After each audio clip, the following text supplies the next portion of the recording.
Today's presentation, I will be making a brief video on how to take a multi-line business phone, either a Western Electric or ITT 6-button telephone set, which is what these are, hold button and then line selectors.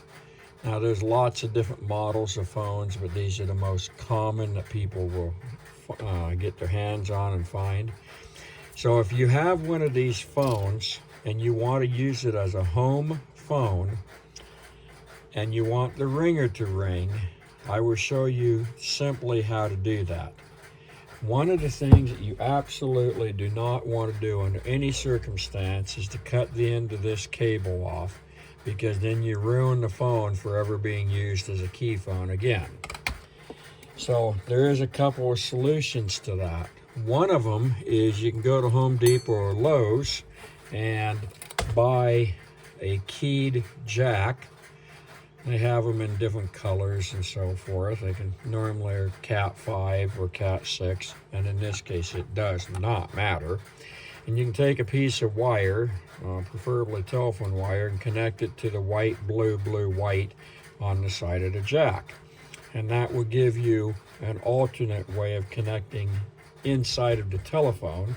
And then you just use a standard modular conventional telephone line cord, and you can plug that into the jack inside the phone, and then the other end into your wall jack or your X-Link or whatever, ATA, whatever you want to plug it into that provides dial tone. If you have a telephone that has a 4-conductor bell, and I will show that here in a moment, this particular bell here is a 2-conductor bell, but they also make them 4-conductor. It's just a newer bell. I'll show you if it was, the bell wires are disconnected, what needs to be connected to make that thing work. The ringer must have what is called a capacitor, which is located inside of the network. Either this is a screw terminal network, or some of them may have spade terminals depending on the age of the phone and who made it. There will be a terminal marked A and a terminal marked K. If it is a 4-conductor bell, you'll have what's called a slate wire, gray, and then a slate red or a gray red. These two wires need to be connected to the capacitor. The polarity does not matter. If you want it done correct, this is the correct, but if it's backwards, it'll work just fine. Then there'll be a red and a black wire from the bell, and those go down, and I'll show those on the terminal strip in the phone. If it's a single coil bell, what they did is they took a black wire to the ringer coil, from the ringer coil to terminal probably K. From K, they ran a slate wire back to the other side of the ringer lead.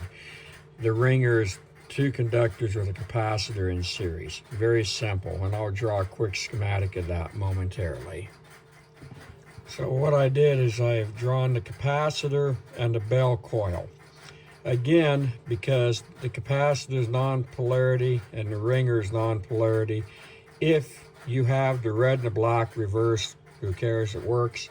The capacitor, doesn't matter which direction you hook what.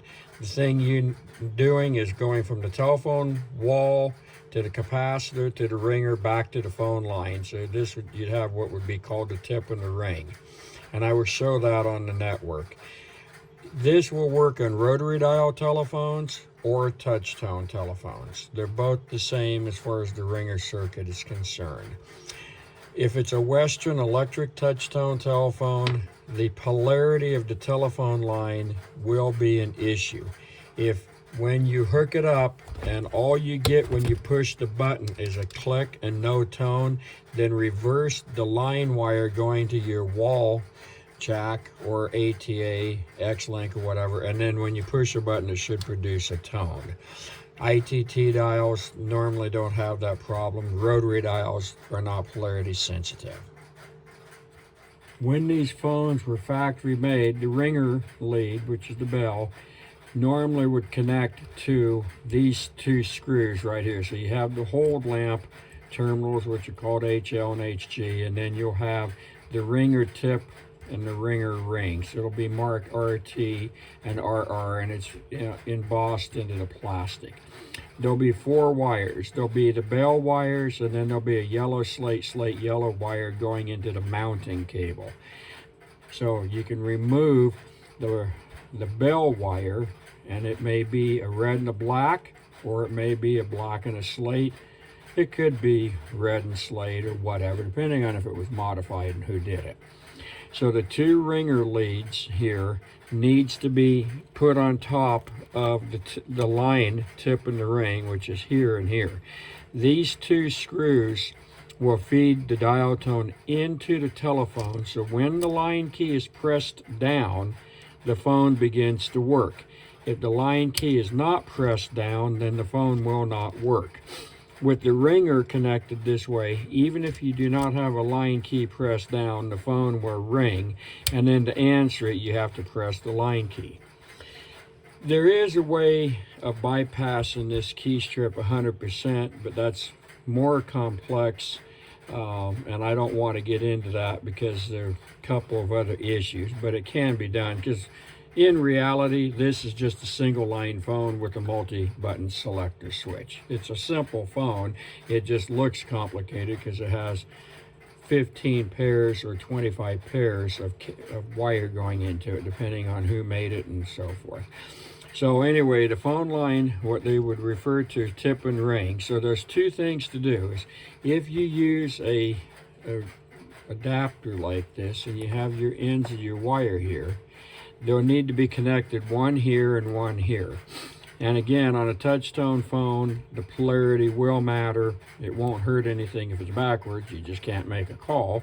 So you can reverse it. So what I would say is there's 2 things you can do. You can loosen all of these screws up, and you can take the lead here completely loose,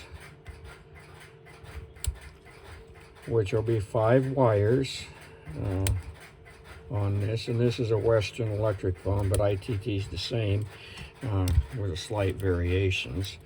Because the age of this, the plastic has broke, so I'm going to set that aside, but they should all be as one strip here. They were made as one strip. So you can take the wires and just push them off to the side, and that disconnects the cable going to the wall, the big fat cable. And then you can hook up your phone line tip in the ring, and you can either use a modular cord that has spades on it, or like I said, go to Home Depot and get your keyed jack, and then a regular phone cord will work fine. In this case, I'm going to put these down here like this, and then I'm going to take the ringer leads and put them on top of my wire here, and tighten this down here so the person knows where they go. I mean, I have this memorized because I've worked in thousands and thousands of these phones. So in this case, we have this slate wire going to the ringer. So I'm going to put that up here on top of this lead and tighten it down. And again, it doesn't matter if it's a touch tone or rotary phone. It's the same exact process.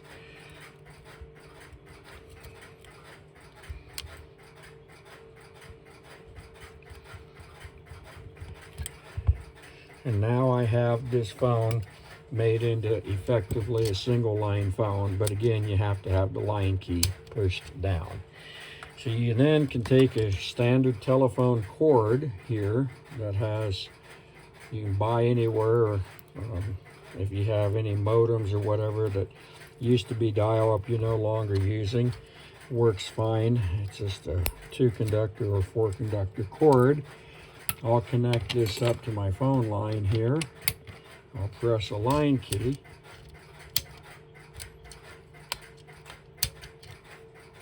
I fixed my problem. I had a wire that when I pushed it on here did not get connected, so I was unable to get dial tone. But now that I have that corrected, I pushed the line key down, I do have dial tone because I carry the equipment in the background off hook. So I'm going to go ahead and call this number that I have connected to my test phone.